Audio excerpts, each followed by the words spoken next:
Hello guys and welcome back to the DPC. We're back with Division 1 on this double day of today. We're starting the day with a really exciting matchup. Once again, a grudge matchup between Lava and Thunder Awaken, as Lava is going to be fighting their previous org, and Thunder Awaken is going to be showing the prowess of this new squad. To analyze this wonderful matchup, I have with me Dortu Bowie and the wonderful Lelis. Hey Bowie, how's it going? Long time no see on this panel. Hello, doing well. What about you, Mr. Avo? Nobody ever asked the host how's he's doing. Thank you, Bowie. You're so considerate. Dude. Lelis, how's it going? Are you excited for this match? And one of the first hype matchups we get in Div 1 as well. Yeah, pretty excited. I think it's one of the better teams going up against each other. Like this game, it's gonna say a lot about the standings, right? Like these are probably the better teams: Lava, Thunder. What are your expectations for Lava? Because we just saw them actually start the league pretty well. Where do you rank them right now currently? I think they're pretty good. I'm not sure if they're as good as Thunder Predator, Thunder Awaken. I feel like Beast Coast is also back. They look pretty solid, like they won the regionals and stuff. So I think the competition's pretty hard nowadays. Like there's a lot of good teams. But I think they're in the top 4 there, somewhere there. All right, it's very hard to say like which one is better than the other one. It's like just the best 3 that makes a difference, right? Boy, when we saw them last season, we were not very convinced. Do you think they're starting to find their stride now? Because their last match looked really good. Yeah, I mean, they did win against Infinity, right? Yep. Was that a match? Yes.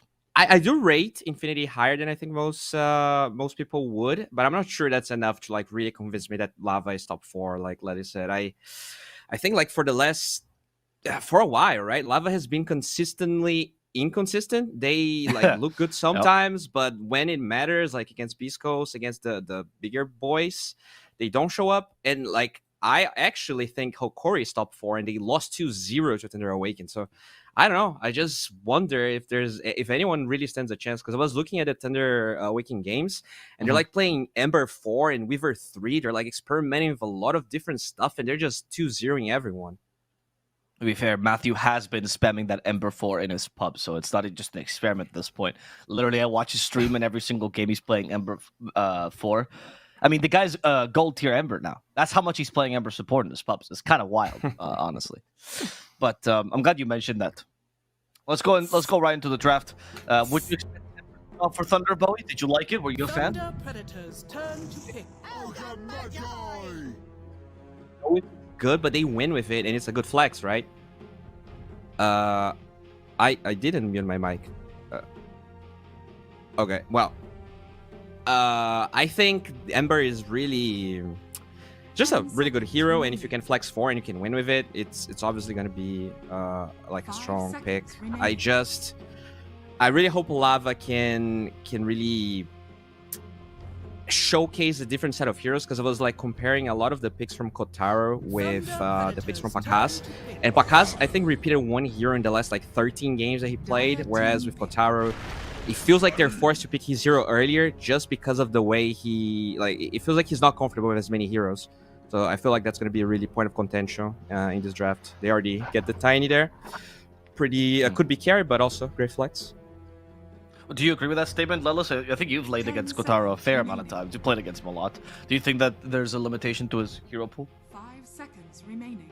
I think he's one of the carry players that plays one of the most wide hero pools. Honestly, I think he's pretty versatile. I think he's pretty good too. He's like one of the better carry players. Honestly, like he's always high rank. He's pretty good at laning. He's pretty good in general. Like, I think this opening is also like very like Lava chose not to ban this Abaddon hero, which every team just bans against another Predator, right? Yeah. Now they chose to play against it, so they probably have something prepared, because this is obvious. If you look at the Predator's Dota buff, that they're gonna pick Abaddon if it's open. So, what are the strategies to deal? Because it's Abaddon in general. Thunder Awaken, the kings of save, right? Everyone talks about Panda and the save heroes. It's kind of a nuisance. What are the strategies you develop against these kind of heroes? I mean, ideally, you want to force them to rotate. Like, example, a lot of people think that there's an Abaddon on the team, and then you can't ever go on the mid hero because he's gonna send TP, right? But a lot of teams, a lot of heroes, they don't really care about the shield. Lesh is kind of one of them, right? He just keeps on pumping damage, so he just ignores the shield, and of course it absorbs some damage, but it doesn't really take away a stun or something. And sure, he can purge his Q, but he already got close enough to you to do damage with his ult and stuff. Right. So ideally, you want one of these. You want to just poke and then make this Abaddon hero TP, and then he's gonna feel really bad because he's gonna leave his carry, and he's gonna have to walk back or just sit mid, right? And then you just attack wherever he left. It's kind of how you want to play against these safe heroes. You want to poke, so you want him to show himself, and then you want to go on him or something. Okay. So this Lesh pick is definitely within the wheelhouse that you're thinking, like this counter to the Abaddon to a degree. Yeah, I mean, Abaddon's also a hero that, like, his offensive capability is pretty low, right? The only thing he can buff a hero. And Lesh is a hero that just rises a lot, especially if he goes mid, right? Abaddon can't really gank mid. So this sort of approach where you get a hero that just farms and doesn't really care about this Abaddon hero sitting in the safe lane, or that he can TP mid, you just farm yourself too, right? And then you don't really care about this hero. He's not doing it. It's like the Warlock effect. You pick Warlock, you're just sitting in the safe lane for 10 minutes doing nothing. Meanwhile, the other enemy core is just farming jungle really fast. Okay. Bowie, you were discussing some of the heroes that Lava was picking. Tiny was definitely among them. He said Thunder Awaken will be picking it. Is this going to be a Dark Mago, Tiny, in your opinion? Or still It's a flex? possible. I think I definitely feel like still a flex because it is a hero that Bakas played. Like, obviously, we were talking about Kataro's hero pool. I do feel like he plays a lot of heroes, but when I look at the heroes they picked for him, it's definitely like a lower number. Okay. But this Tiny, Fair enough. like, he's a weird hero. I feel like he was not supposed to be as good mid as he is. I've seen a Dark Mago play a fair amount and win with it. So as answering the question, I do feel like it could still be flexed. But I feel like Carry Tiny is by far the best version, like the best place for this hero in the meta right now. Of course, Dark Mago, his pool is his pool, right? So they give him his Tiny. If we're talking about limited hero pools, I think Dark Mago is the top choice for that category. So if they already got rid of his Conqueror. Some mid players, they just play Tiny, so then you can just get this Tiny flex. Like, I think Tundra plays Tiny mid, this Dark Mago plays Tiny mid. Not a lot of people like to play it because the hero can fall off pretty hard, but if you can get the flex, it's pretty nice. But for sure, if you want, Tiny Carry is just the best option, unless he's Mega Counter or something. Then you're probably. It is a really weird lane. That's why I think it's gonna be mid, just because like this Abba, like sure Abba can lane with most heroes, but I think this double melee Abba Tiny looks a little wonky. So. Also, I think Sacred played offlane Abaddon in one of the games that they, if I'm not mistaken. So maybe that's not a flex in the DPC at least. Or maybe in I think it was the BTS. Yeah, it's like 10 days ago or something. It was still Dispatch. So he's like a platinum Abaddon or something. Like he plays it offlane. Huh. Oh, I don't know. That's cool. That. Yeah. Do you think the hero is an okay offlaner right now? I think he's pretty bad. I think he's only good if you get like a specific matchup. Like you're playing Abaddon against Void and you just crush the lane. Right. And or like Abaddon serves a very specific purpose in the game or something, you know. Then you can play it, but I think he's pretty mediocre. He's a very one-dimensional hero, right? He has to snowball the lane, push the towers, has to go mid, get the mid tower, and then he's like a core with no stun. So Thunder Power loves to do this, right? They love to like flex a bunch of weird heroes. They can put the Weaver off lane. They can put the Tiny mid, the Tiny 4. Like Abaddon can go off lane. So they just flex a bunch of heroes, especially when they're second pick like this, right? Because then you get to see stuff now, and then you get to pick cores.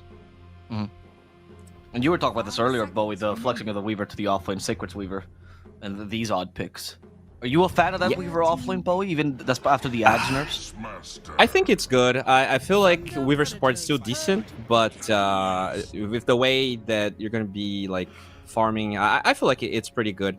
Now, they actually didn't hesitate at all with this Beastmaster techies, huh? I think this is one of the like third or fourth techies picks in the whole DPC. There's not been a lot of those. I'm very surprised by that. I know Moose was a techies players, but usually a lot of the techies players were not big fans of the changes, because obviously the hero is very different. And we have seen it once already. I know I've casted a game with techies already in DPC. It lost, though, pretty badly as well. I think TSM won with it, right? I think it was a 4 Moon Meander techies. Oh, could have been. What are the strengths of this hero right now, Bowie? Have you gotten the chance to try it out? I didn't play it, but I did see a couple of see Thompson playing it. It looks. I mean, it's just a weird hero. Like, it's really hard to say how good he can actually be. But I like that Lava is not afraid. You know, you're playing against the best team in a tournament, and you're just pulling out techies with no hesitation. So it feels like they're prepared for it. At least they scrimmed. It looks. I think it's a good sign. All right. Okay. Now the Medusa for Thunder Awaken is going to determine that the Tiny is most likely not carry, and judging by this team, most likely that Mao is hero. Let's be honest, because yes, they like to flex heroes, but also if Tiny's available, that Mao will try to take it. The Weaver is still a possibility for Thunder Awaken. What are the last pick missing, Lilith? What are they missing in this lineup that the last pick should fix? I feel like Thunder Predator would like more control. The only stun they have is Tiny Q, right? I think ideally, if you can get more control, it's pretty nice. They can pick like an off laner with control, Sand King, stuff like this, right? They're gonna look at the bans and see what each team bans. So Lava's gonna, let's see if they think the same way. They're gonna ban like strength off laners. I think the Weaver should just be 4. They do a bunch of weird stuff though. Like they just pick Ember and put it 4. So I wouldn't.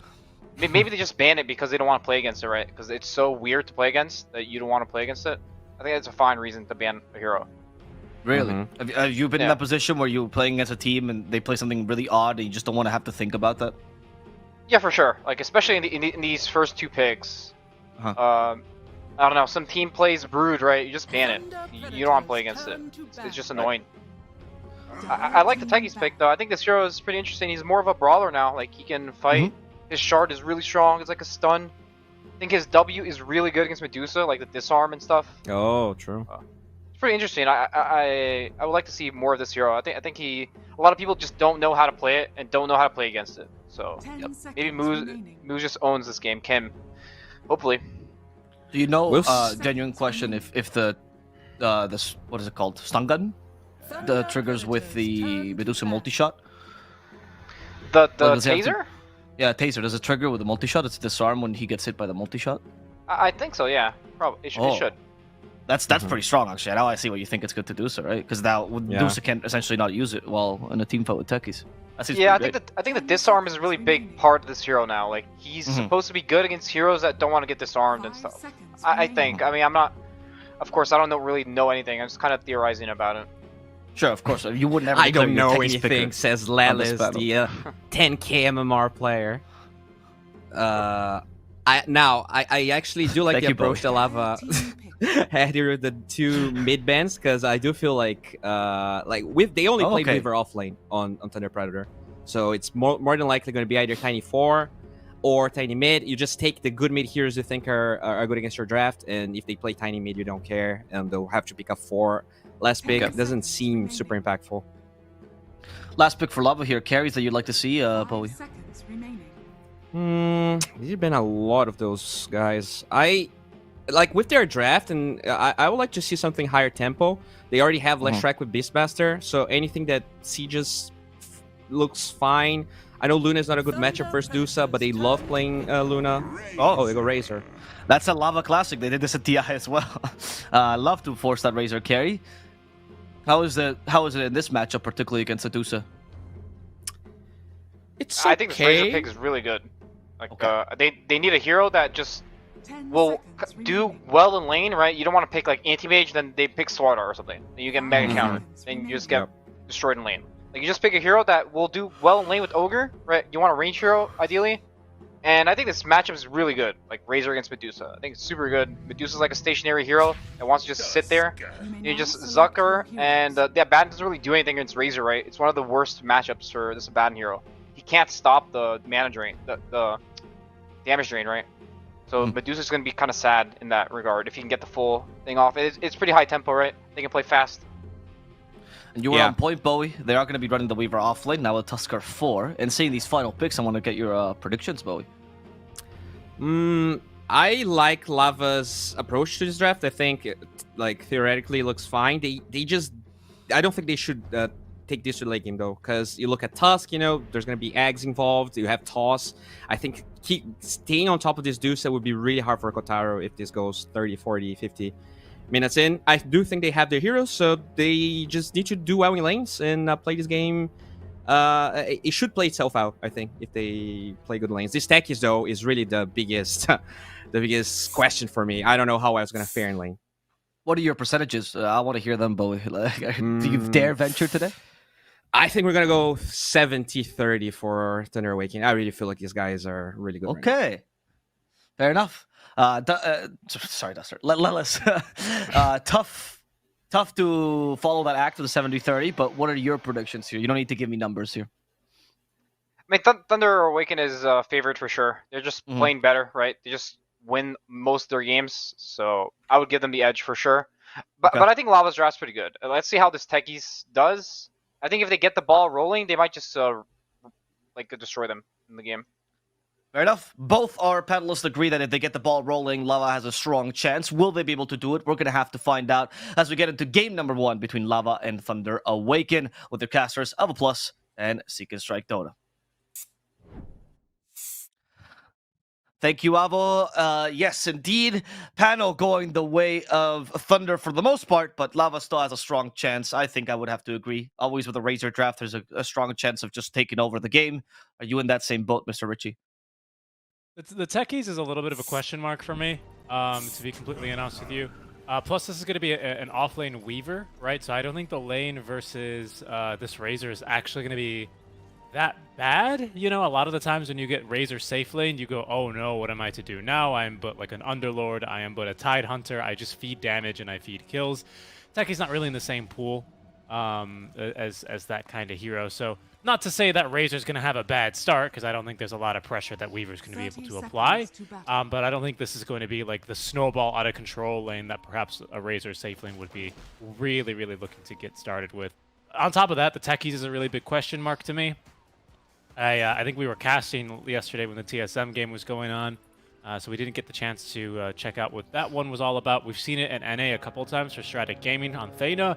They didn't really look that amazing, but the one biggest thing it does do is it alerts you to incoming movements, and I actually think that's really strong against a Dark Malgo Tiny. We know this guy's just going to run up hills at some stage once he gets his Blink Dagger, and the proximity mines will go ahead and scout him out. Kaz is going to be beat back a little bit here early on, but otherwise nothing too crazy. What was the game that we casted with the Techies, remember, when you mentioned that? Oh, you yeah, Strategic Gaming. It was Thena. Well, that was the Strategic Gaming game? Okay. And you kept mentioning the thing about it being able to cover smokes as well, something that Thunder Awaken also does well, so it does have that kind of map cover. I do agree, though, that in that game, I don't think we saw Techies' full potential. Like, we talked about all these things, all the silence is so good, he deals so much damage in team fights, and it didn't really look that way to me. So I'm kind of hoping for a better performance from Moose here. Already starting out really well. I also thought that, I remember that game, the laning was very unimpressive by the Techies. And here we're already starting out with what I expected Techies to do in lane, which is burst out the enemy carry, completely destroy them in the beginning, and harass constantly. Yeah, I wonder how Panda's going to be looking to deal with this. Aphotic Shield, of course, at level 1, but I think this is going to end up being a little bit more of a Mist Coil lane than a Curse of Avernus lane, as Panda is going to go ahead and salve up his core. Panic voice line. The Aphotic Shield is also not very useful because, as we discovered the other day, any sort of dispels the slow of the bomb, but that's it. It doesn't dispel the damage, which makes it kind of a pretty bad skill against the against the Techies. Because overall, Aphotic Shield is strong with the dispel, but in terms of how much like heal you provide, Mist Coil is definitely better. So Panda probably took the first point in shield, so he can actually do some harassment to the Beastmaster. But maybe he might even max Mist Coil. I'm not really sure. Is it worth it? If there's ever a lane to do it, it's this one.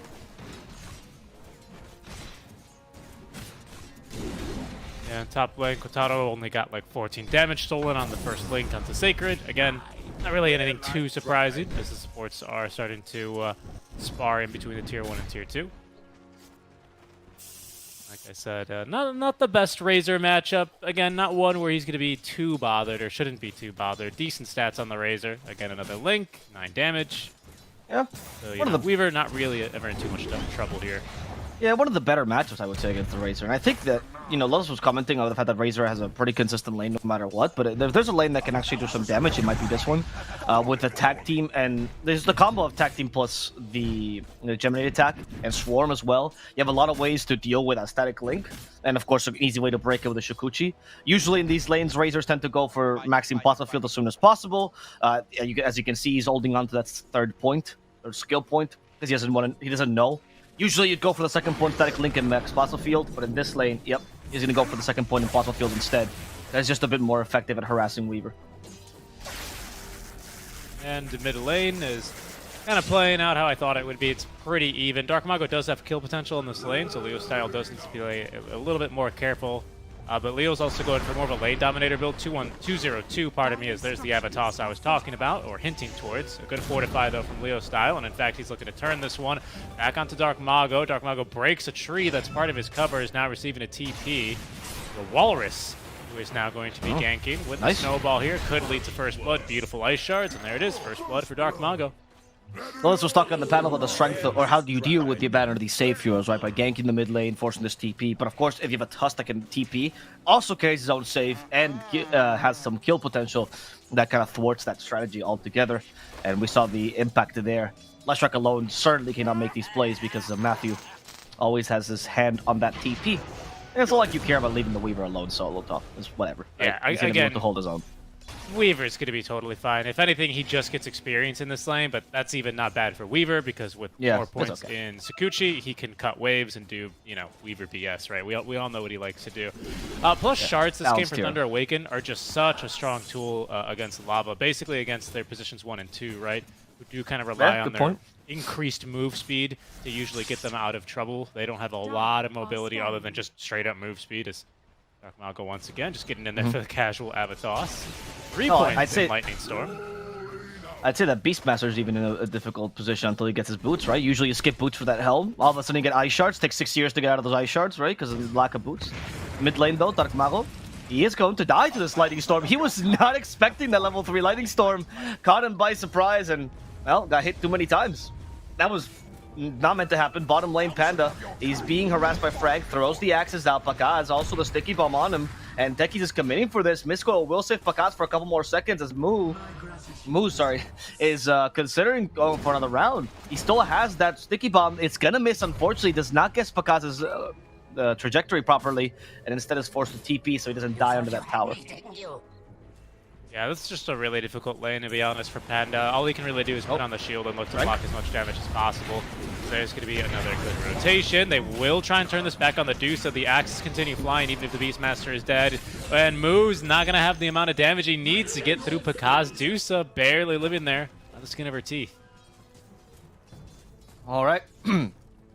They get a nice little kill there on the Beastmaster. Another successful rotation by Matthew. Once again, we spoke about the great macro game play by Thunder Awaken. I think this is kind of showing as Matthew is going to be able to stabilize 2 lanes. And if it wasn't because Mao died solo mid, this would actually be a pretty solid early game for Thunder Awaken. But that death onto Leo Style allowed Lava to still hold a pretty solid chance this early game. Don't get me wrong, the death is bad by Dark Mago. I'm not condoning it, but it is not like this Lesh build is super conditioned to punish that death.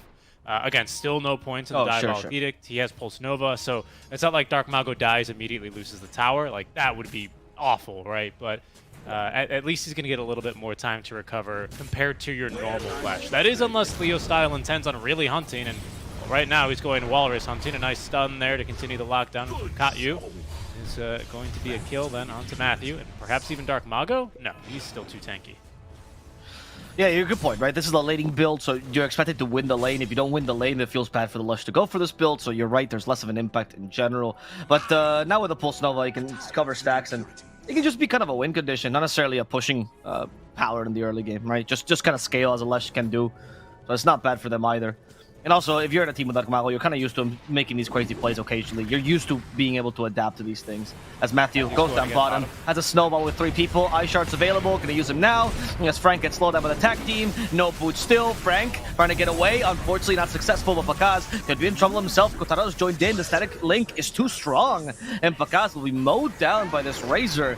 as the reinforcements come, but Sacred's a bit too late. There's no good objectives for this Weaver, and the supports are on the run. Matthew trying to find a TP spot, but of course he has none, so I'm just joking here. As Panda activates a Photic Shield, he's gonna waste some time, but die eventually anyway. Here's Matthew's attempt at killing Moose, and he's gonna succeed, but Matthew not going for the second support. He's committing for this. They want Wu Dota, and they will get him, but Sacred almost dies as a result, and now he still has the Magic Wand, the Salve. Razor chasing after him, out of mana completely. The Axis hit Sacred. Here comes the Kamago. We have the Avatos, but they realize there's no point in continuing this fight against this strong, scary Razor.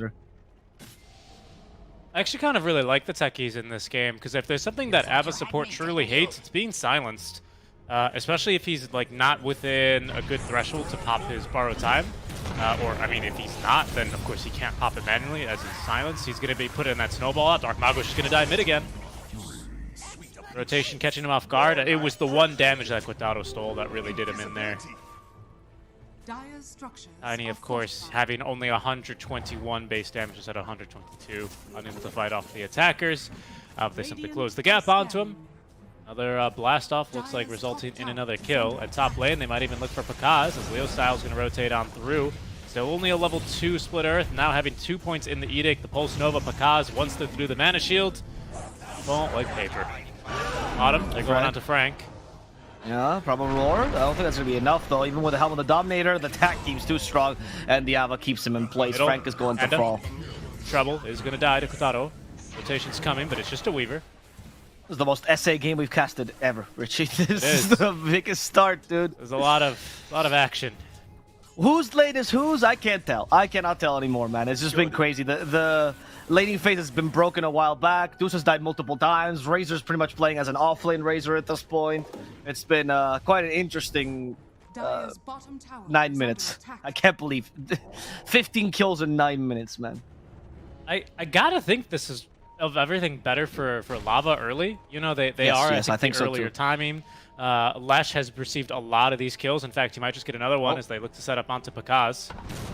What a wild smoke. They do catch him. Swarm to help out, but Sacred has no stuns. And that unfortunately means Pakaz is most likely going to die here. The supports are here, but a bit too late. And Matthew might even die as the collateral? No, Leo Style's out of mana. And decides it's not worth chasing after him. Sacred they at actually least did kill dies to Sacred, the though. neutral stack. Yeah, so at least there's something, but... and I suppose Lava are not going to be able to take the stack here. Well, hold on. Who's going to try? And he gets a couple of the skellies, but the big creeps are still here. Can he clear this? Yeah, I think so, Stacks right? it for them again. Yeah. This guy moves. I mean, now if they take clear of their stack, he gets the extra gold too, so it's just next level, really. He's gonna go ahead and back up. Bring a Bacillus into Veil of Discord. This is what I thought the Techies build was gonna always end up being. As I recall, Theta never built one. I'm not sure again what the TSM Techies build was. But because proximity mines now reduce magic resist by 10, 15, and 20% at levels 1, 2, and 3 of proximity mines, like you can really start stacking this minus or amping the magic damage quite greatly for your team. And considering that you have, sorry, go ahead. I'm gonna check what that build was as you keep talking. Yeah, because I know that Techies, I saw like a stat I think about it. It was like 16-2 and not 2 on Techies, but had like 16 kills as I recall, double-digit kills on the Techies. So I'm really curious on what that game looked like, and I'll probably eventually watch the replay at some stage, especially as more regions start to dabble into this Techies. Weaver with the full vessel. As he is going to be allowed to siege this top tier 1 tower at last. Okay, in all fairness, you have the that build? game was against Dogchamp. In all fairness. What do you So mean? take that with a grain Don't of do salt. Luki like that.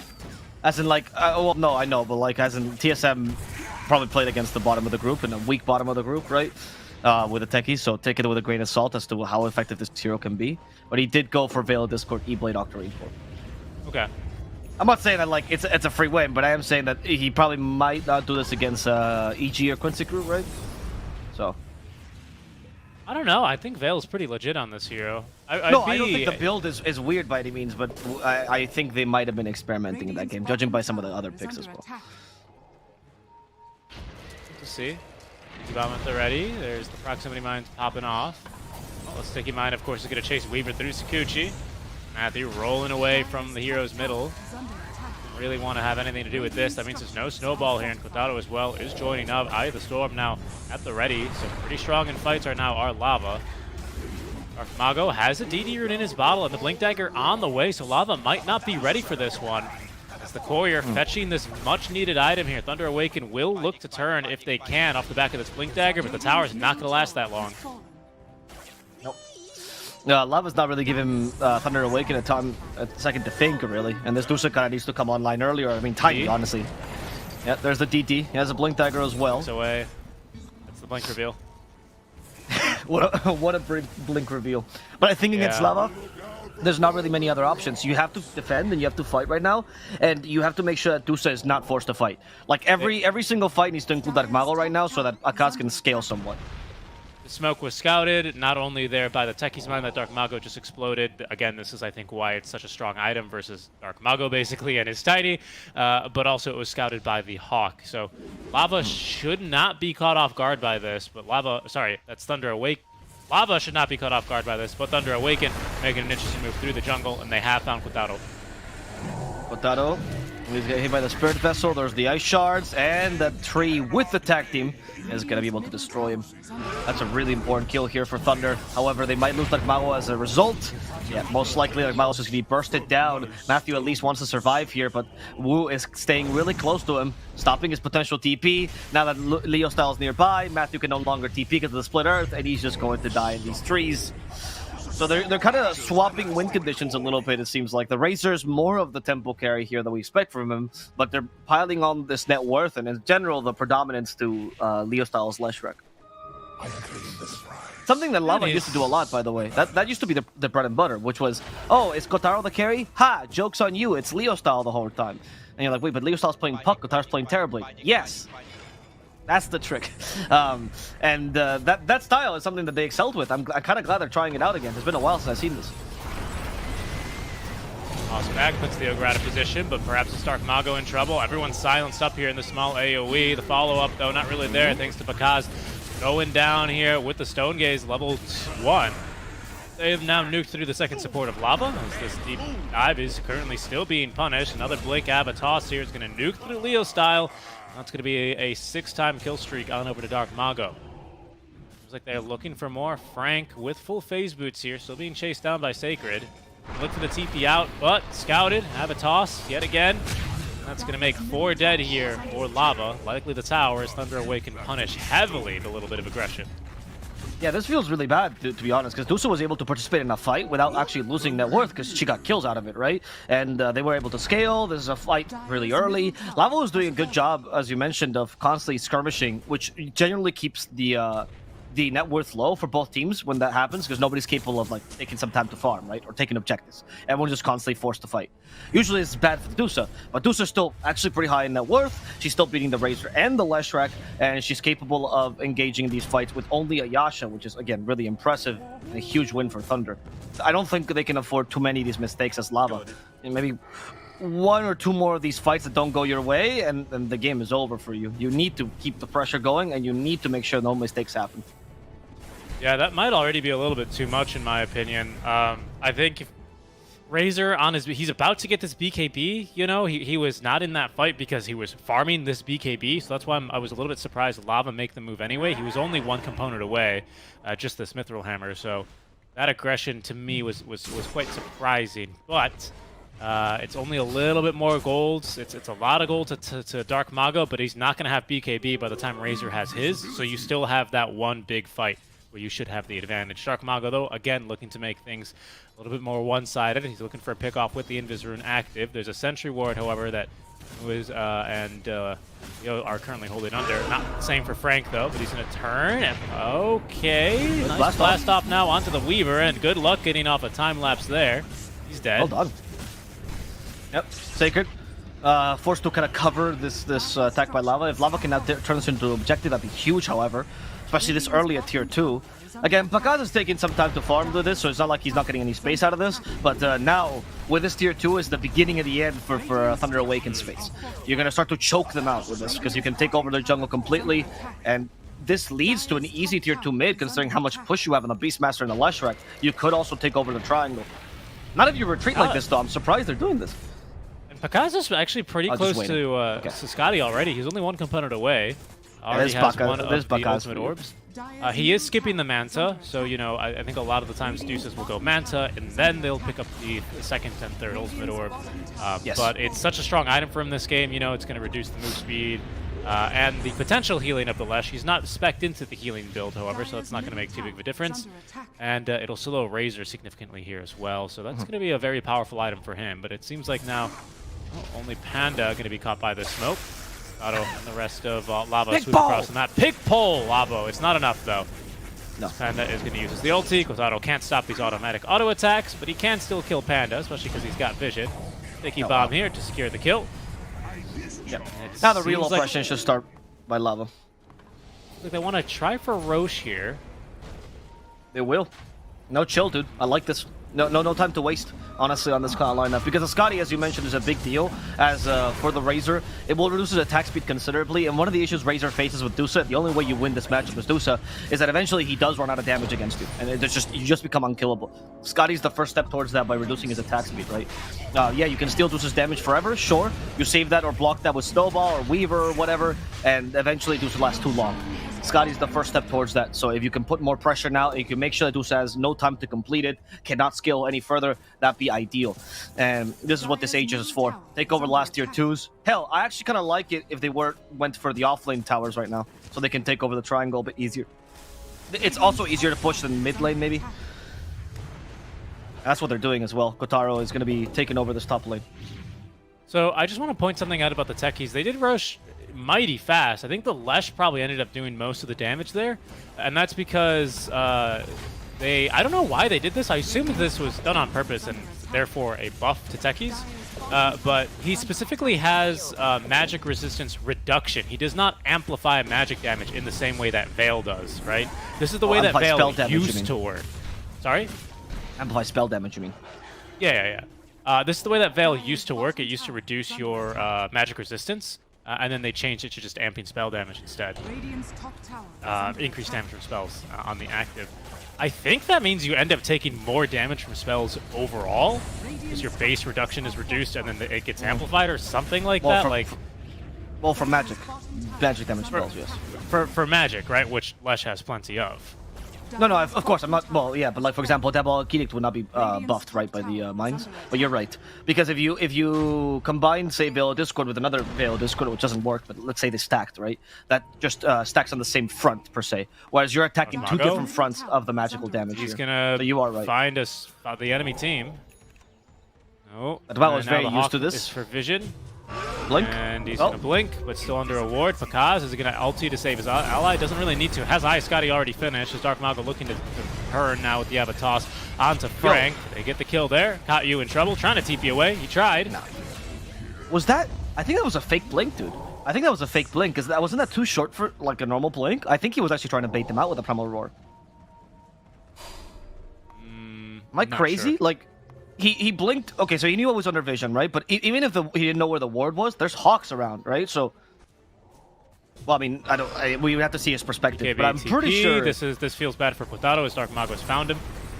I'm pretty sure that Mao was trying to bait that out, honestly. That was a really odd short distance blink. And even if you don't know where the ward is necessarily, you know there's some Hawks around, you know they might have vision of you. It seemed like he wasted that ultimate on purpose so that Dusa can come out in time. He was way too close to the Dusa there towards the end. I loved it, actually. That was the play.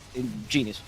They would have seen the Hawk, right? Because they have a sentry. But, well, yeah, but they don't necessarily see the Hawk having vision over there, right? Like, the Hawk could be much further forward, right? And then still give vision. They saw the Hawk. You can see it in the replay. Oh, they saw the Hawk before they could kill? Oh, okay. Yeah, there's a sentry right here, yeah. Okay, so did they kill the Hawk before he blinked? No. Okay, so then he definitely did that debate. Because he knew they had vision then. Well, I suppose so, right? That's what I'm trying to tell you. Okay. That makes sense, yeah. I thought he was presuming the Hawk was there, because honestly with a Beastmaster you could just do that. Like, he's good Beastmaster, right? You could just assume that they have vision over you, in the enemy jungle particularly. But that was really smart. I love that about Mao. He's starting to evolve as a player, honestly. His hyper-aggressive style is probably the best style that leads to these kind of baits. And once you add this to your repertoire, you become Ice. And it's really scary. Techies has Shard now, so he's going to apply a little bit of a stun now, as well as that 7-second silence. Quadrado almost has Refresher at the ready. A fight here, and a big win means he basically has the item for the next fight. Still an 8-second BKB, even though he was forced to use his 9-second charge. A little bit, not ideally, but they nuked through the Techies first. Panda not wasting any time to pop the borrowed time, as Dark Mago's going to show off his own BKB. Still losing damage, though, to Quadrado. Eventually, they're going to be backed up now as Pakaz joins the fight. Great ice shards here do trap Quadrado. Leo Styles being nuked slowly but surely by the Panda. The toss back onto Quadrado is now, with BKB active, trying to escape. Stone Gaze freezes up Katyu, and it's going to be the kill onto Quadrado in the meantime, while Leo Style was being revived from the Aegis. Toss as well, cancels the TP of the Lesh. Nice. Only the Ogre is going to be able to escape. And Thunder Awaken, I believe, have just cracked this game wide open for themselves here after this win. Yep. We had 2 or 3 more fights. I think this might have been the last mistake you get to do this game as Lava. If you lose another fight like this, it's over. I think they have a solid chance to win this, but you just lost a lot with that. These fights are going too well for Thunder Awaken. They keep fitting the enemy team out. They do have a surprisingly good team fight on Tiny, and I'm actually impressed by this, but I was expecting the Beastmaster Techies would be a bit stronger than the Tiny plus Weaver team fight. But the Abaddon is nullifying this Beastmaster pretty decently, and on top of that, the Weaver's just kind of constant nuisance and damage, and the vision that he provides is more impactful. Look, I'm sorry. I went through all the genders. I settled on one. The vision that he provides has been more impactful than the Beastmaster's Hawks as well in these fights in general, because they can't utilize them as effectively. Like, there's nothing to be done with these Hawks. Okay, so Lesh can now hit a splitter. Who cares, right? That's the biggest thing you can do with them. Whereas for Thunder Awaken, if Weaver is tanking in front, if Weaver is using the Shikuchi to see the supports, for example, Tiny's capable of linking onto them and destroying them. And even though that's more of a single target kind of team fight, it's much more impactful. So I do think Thunder Awaken has taken a lead that's going to be really hard to take away from them. Yep, I think Matthews adjusted very well now too. Sorry? Oh, okay, Tiny. Sorry, I thought I just saw Echo on Tusk. No, it's Echo on Tiny. My bad. Oh, okay. What was that? Yeah, Matthew, he's done a good job kind of adjusting. He's no longer snowballing multiple allies around because he realized he's just setting up the Techies. They've even nuked Techies, just like they're going to nuke through the Ogre now. As it looks like Thunder Awaken will only find themselves in support with this smoke. They're going to continue this move, but again, these Techies' mines are going to betray their position, even if they destroy them. There goes Pakaz. That'll let them know that there's enemies, there's danger on the way. He's going to TP away, Avalanche is going to catch him, and he's going to die. Yep. That's why I told you to take the other game with a grain of salt against Dogchamp, because that Techie's got a 28-minute Octarine core with Ethereal Blade and Veil Discord. In this game, he only has Veil. I think this is a more representative game of what Techies can reach in terms of like gold, right? I mean, I don't know. I think he put Techies in like a really good snowball lineup like this, where Lava actually end up executing, and he can probably match that item timing. You know? 28-minute Octarine core with Ethereal Blade and Veil Discord? Yeah, I think so. I think Techies is that kind of hero now. His net worth right now would be matching the Tinies. I think, yeah, I get it. I think he's kind of a feast or famine kind of hero. And this has turned into a bit of a famine for him. I think Dogchamp is just kind of a feast team for TSM. I think they were listed a bit outclassed in those games. I don't think you should have a support that farmed, honestly. His net worth was insane, dude. Yeah, but it's not like Techies can't farm, right? No, I don't. Yeah, sure, but then you're forced taking some farm out of the map, right? That's what I'm saying. Yeah, of course. Like, yeah, you can take some of the dangerous farm. I think you need a draft like this where your cores really play up and aggressively, which allows you to take some of that safer farm, and then you can just kind of run in and just literally dive bomb. What's it called? Blast off into these fights like he has been. To give you more perspective, he was more farmed than the whole enemy team. Yeah, that doesn't surprise me. Again, I think he's part of these feast or famine kind of lineups now. Fortunately for this one, I don't think it's gonna look good. I think this Techies hero is gonna be one that always looks amazing and like utterly broken, or he's just gonna look bad. I think there's a healthy middle ground. Like, he hasn't looked bad this game. I think his impact has actually been pretty decent this game, to be honest. I mean, obviously he's not been like the uber dominant, I'm gonna kill every single hero, but what is that Malo doing? Just blinks into 3, And now Techies, there we go. The initiation we're looking for, thanks to the blast off in the shard. They're trying to kill Lesh first. He's been turned to stone. Like Mao will complete this kill. Steel style falls. Kotaro in a similar position. They cannot deal with Adusa. They lack the damage. Techies will fall as well. And there's the Ogre being killed off towards the end. Wow. They just don't have the damage. They lack damage this game. When Slash dies, they literally have no more sustained damage. Razor is okay at stealing damage. He deals an okay amount of damage, but you need a secondary damage source. And here we saw what happens when you don't have one.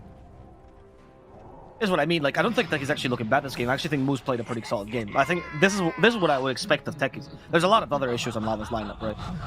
I just think actually, that the game against I think Hogjack probably was the biggest issue for Lava's lineup right now is that even though they are playing pretty nicely around the ABBA, they have so much uncontrollable damage. That's a beautiful jump in by the Techies. And again, ABBA hates being silenced. Yeah, it was really good.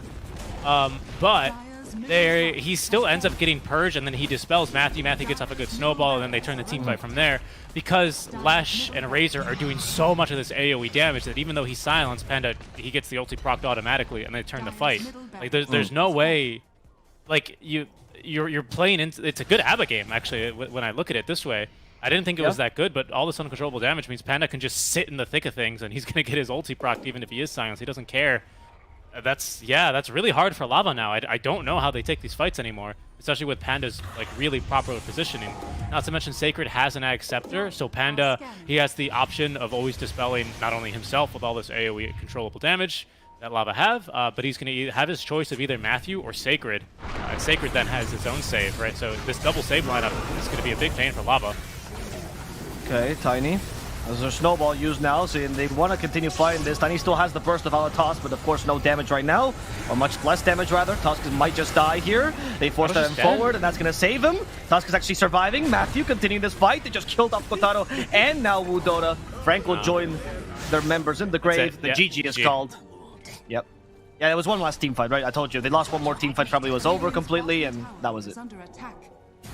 Yeah, wow. Great game for Thunder Awaken. They take those really two big team fights, right? The one where Lava kind of overextends even. They fight kind of near that tier 2 middle camp kind of area. And they get really, really repelled. Dusa joins that fight, remember? And then the fight when Kotaro finally has BKB, they fight in the triangle quite aggressively. Dusa's there again. Thunder Awaken with a good ward in the middle of that fight, completely turn it around. Those two fights were to me kind of the biggest shift in this entire match. I think from those two made it kind of just impossible for Lava to execute on this lineup. Indeed, sorry about that. Indeed, I think that there were a couple of I mean, it's hard, right? When you put as much pressure as possible. I think sometimes you lose vision. It's hard to really understand, like, is this a good fight or not? Because you're playing so fast, you don't really have time to think about it. I think there was a little bit of that there. But I agree with you that also Thunder kind of baited that a couple of times, right? They had a couple of fights where you're like, I think Thunder had this planned from the start, and you just fell into their trap. And that's where you kind of see the strength of Thunder as a team overall. I don't think Lava played badly, mind you. It was fast because Lava had this kind of lineup, but I think it was just Thunder showcasing their ability with macro. I also feel like Thunder's a really good team at stopping aggressive lineups. Like that triple save once again. This is their specialty, right? Going for as much save as possible, making it impossible for you to get kills. The Weaver once again went for Ags. Everyone in chat's like, no, this Weaver surely going to scale, right? She's going to build Gleipnir. Nope. They just don't do that. They always build Vessel Ags on this Weaver, and they always go for the triple save, and it's just such a nuisance to play against. So congrats to Thunder. Very, very good match. I'm going to see what our panel has to say about this matchup as we go over to them. Thank you, Avo. So you guys both went the way of Thunder Awaken. You guys both said that Lava's lineup was pretty good, though. So explain to me, Lelis, I'll start with you, why you thought that some of the team fights didn't really go Lava's way. I mean, there's a lot of factors. I think vision was a pretty big one. Like there was that fight they were in the triangle where Thunder Predator they just put a ward on the hill, and then Tiny just blew up the